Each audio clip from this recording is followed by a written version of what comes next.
Welcome to part 4 of this video series on Savage Worlds and Fantasy Grounds. Today we will cover basic combat in Savage Worlds. And we are back with our good old friend Mason Longbeard, who looks like he has come into a little bit of a combat encounter. 4 zombies are in front of him. Doesn't look too good for him, but we'll see what we can do. Now, whenever there is combat involved, it is recommended that you have the combat tracker open. You can find it up here. Simply click these 2 cross swords and it appears somewhere on the screen. I like to put it right on top of my chat window because there it's not in the way of anything.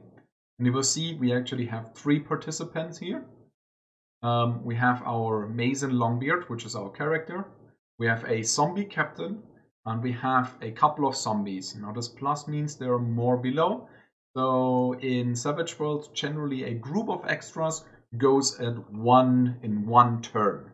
Now, before we start the combat for real, let's just do some test rolls. I will swap over to the combat tab here, and I will move Mason into melee combat. How do we target an enemy? We have 2 options. We can hold control and left click the zombie captain. If I move a little bit further away, you can see there's now also an arrow. That arrow is also here, but since it's basically non-existently long, you'll just see that 1. And we can then roll for attacks. We'll start with a melee attack. So we'll double click this here and we'll hope that we hit. So when we are in melee range, we need to get over the parry. Parry of the zombie is a 5 and we only managed to roll a 3. So that's not good enough. We would miss. Now if I were to have rolled 5, and I will do this with some DM magic now, that would be considered a hit. When you have a hit, you just double click the damage. And as you can see, I rolled a terrible damage, but that is to be expected. And that would actually not cause any damage to the enemy. How unfortunate.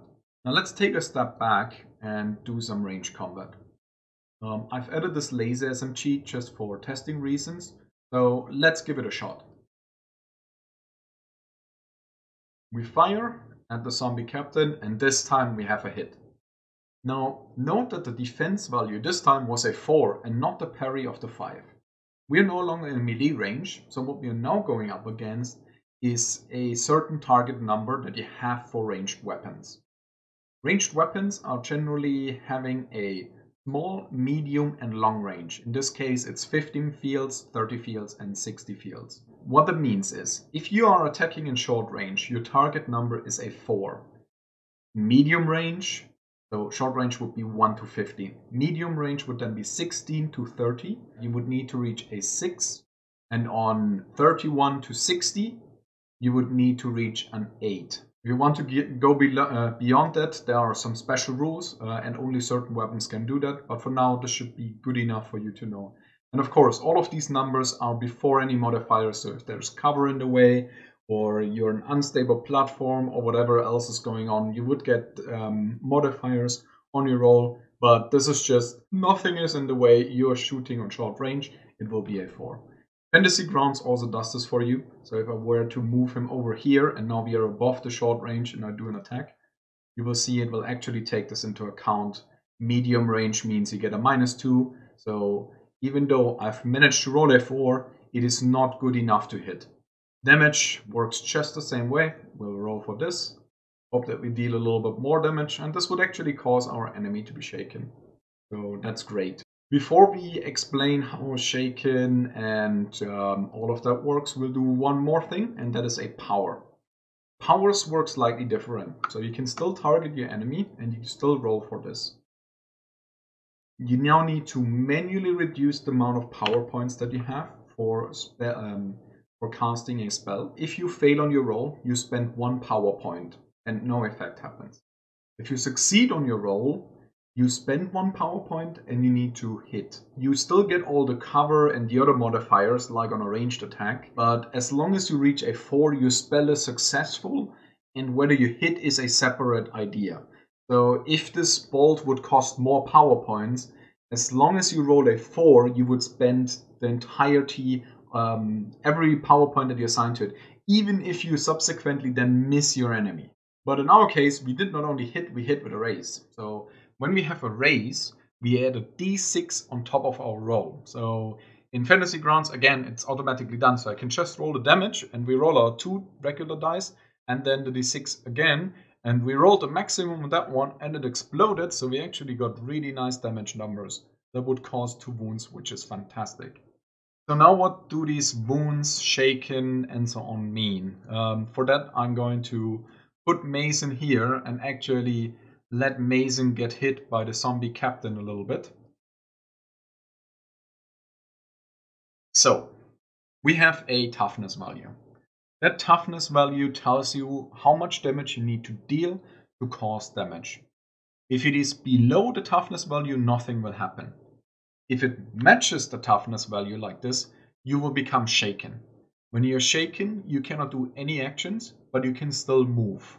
If it was even more damage, if it was 4 above the toughness, like such, you would actually take a wound. A wound is pretty terrible because every wound that you get reduces your pace by 1 and reduces all trait rolls, so everything attribute and skill, by 1 as well.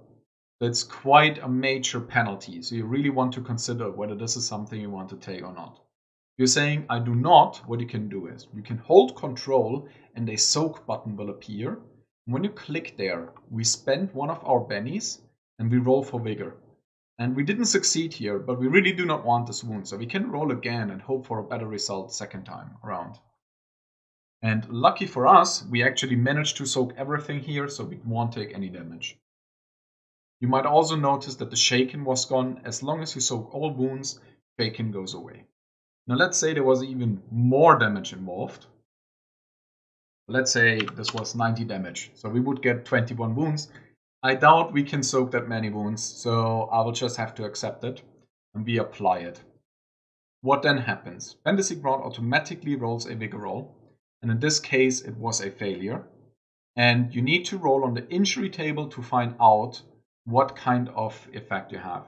So we will go to tables. If it's not showing up on the right side, you can open it here. Let's add this button permanently because we probably will need it. And there is an injury table here, so we just go on it. And in here you see all the terrible things that happen. And you roll and hope that it's not too terrible. We got damage to the core. We are battered now. Vigor -1 and toughness -1, which is pretty bad. We can apply this to ourselves. And this is now the fact that we have. Since we failed that vigor roll right as we were hit, we are taking this injury. We are sticking with it permanently. No way to get rid of it. If we had a success on that vigor roll, we would actually have been able to get rid of it once all wounds are healed. And if we had a raise on that roll, we would either get rid of it after 24 hours or after we got rid of all wounds, whichever one of the two happens earlier. When you're incapacitated, you may not do any actions. You will be bleeding out if you have a failure. I might have already done that roll by accident because as soon as your turn comes around, Fantasy Ground rolls again, and we had a success on that case. So we are now stabilized and no further rolls are required. If you were to have a fail, you would actually die. If you have a success, then you need to roll again every turn. And if you have a raise, then you would be stabilized, like what happened here. Now let's get rid of all of these terrible effects because we really don't want them on our character. And let's see if we can do this combat the normal way. So, Mr. Longbeard is currently in cover, so the enemy does not know that he's here. He prepares himself by casting Mirror Image on himself, which costs 3 power points. So we'll reduce our current power points. We were at 10 because we didn't really cast the ball that was just earlier for presentation, so we reduce our power points down to 7. And we did not manage to get a raise, so it's just a normal success. When we scroll down on our power, you can see that there is an attack -2 there. And we'll apply this to us. Now the enemy hasn't heard us yet, is unaware that we are there, so we'll jump out and try to get the drop on the enemy. A surprise round works as follows. The player who is surprising, or everybody who is ambushing, gets a card already. So we'll just deal a card. All the enemies get to do a notice roll. If they manage to succeed, they get a card as well. Now the zombie captain did not. And the zombie probably did. Yes, the zombie did. So the zombie also gets a card. Finally, everybody who failed gets the drop. So they are surprised that they are affected. You can find the drop up in here in this little humanoid person. You just type in the drop and then you can apply it on the zombie captain. Now, we are in a pretty good position, so we want to make the most out of our situation that we're in. So we'll do two actions. First, we have to declare what actions we are going to do, and we need to set this modifier down here to 2 actions if we are going to do multiple actions. So you first declare all the actions you want to do in a turn, and then you do the actions. You don't do one action and say, and now I also want to do that. No, you declare it first, because every additional action you do gives you a negative modifier. So with 2 actions, you have a -2, and with 3 actions, you have a -4 on every single action you do in that turn. So I want to hire a bolt power at the captain, since he's weak currently, and I will make it a damaging one. So I will do this first. Now let's roll this, and as you can see, the -2 is already applied. Thanks to the drop, however, I actually managed to still hit. So we can roll for the damage and get something nice off it.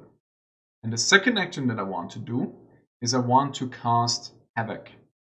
I will cast Havoc right here. So Havoc blasts everybody back in a medium burst template. To get a medium burst template, you right click, go on the pointer, and then you have small, medium, and large burst template, and also a cone.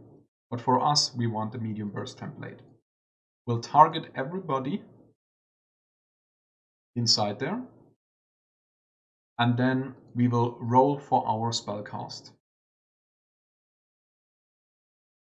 Now, even though we had that multi-action penalty, we still managed to roll high enough so that spellcast was a success. Now what this does is, anyone touched by the template, which is all the zombies at the moment, is distracted. So we'll apply distracted on them. You can again find this in here. So distracted is here. We'll apply distracted to everybody who is marked blue. So we only really mark them so we know, oh, all of these enemies are being targeted. I also, of course, need to apply the damage on this poor little captain, who is already pretty much down, but he's still trying to hold on. And then they need to do a strength roll. Now I did not get a raise, so it's just a regular strength roll, but with a distracted, that's already a pretty bad case. So I will roll as a DM for all of these, and we have a fail, we have a fail, we have a fail, and we have a fail. So all of them failed, and what happens is all the enemies get flung back 2d6 from the center of the medium burst template. So we grab 2d6, you can right click to get an additional die, roll it here, and we have 9 in total, so we go 9 squares away from the center. So I will make a pointer pointing down 9 squares so I know where they land. So they are all landing down here, and then the DM can move them for you. Now I will assume that the captain and the zombie 2 doesn't fling into each other because they are already pretty bad there. Now let's quickly check. Okay, so they are not prone. Just wanted to make sure about this. Once we are done with all of that, we can go back to our character, click on the little clear targets to get rid of all the arrows we've drawn. Right click here, go to pointers, and remove pointers to clean everything up a little bit. Havoc was 2 power points, so let's not forget to remove this. And we can move ahead and let the zombies have their go. Now the zombies are already pretty bad off, and their problem is they only have a pace of 4. So they will all try to run in the hopes that they can get a little bit closer, but that is already not enough. 1, 2, 3, 4, 5, 6. So they are not going to go and get anywhere. Now let's see, the other 2 actually have 10. So 6, 7, 8, 9, 10. They can actually get to 2, 3, 6, 7, 8, 9, 10. So they can go there. I personally run everybody in a cart together, so they are not walking to you one after the other, but they are all moving at the same time. and that is important because of the gang up bonus. So if there is more than one character engaging you in melee, you get a penalty, or rather they get a bonus when they attack you. So for every additionally melee character that is engaged with you, the attacker gets a +1. You can counteract this by having more characters on your side. So just balance out these two things. If there are 2 on your side and 2 on the enemy side, you will balance out. And it would also only work if you're standing right next to each other. So if another token would be behind you, they would not give you any gang up bonus or penalties or whatever. So it really needs to be directly adjacent to both the enemy and you to counteract the penalty or the gang up bonus. So they will, of course, just say, nope, I'll have none of that, and will begin attacking away. Ooh, and it's a good hit. No, it was actually a miss because of Distracted. Awesome. So first attack was a miss. Let's see if the other zombie is luckier. Will also attack you. And then deal damage. Wait, it was again a miss. I really need to read that it says a miss. Sorry. So yeah, both of them missed, which is awesome. Thank you, Deflection. Really helped in this case. And then the zombie captain, who is coming up next, doesn't have a card. And without a card, they don't get to act in this turn.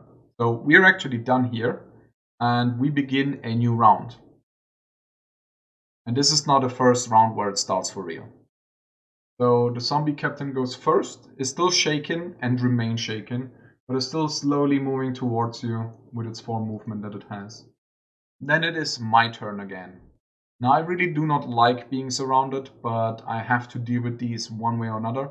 I will again go for 2 actions and just hope for the best, and I will do 2 damaging bolts, 1 against each target.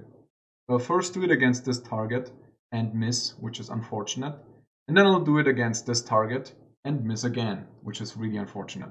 Should not have done 2 actions apparently. Now these zombies were distracted, but since a turn has passed, they are no longer distracted. So they are now moving just like normal. And they are just going to move up to you.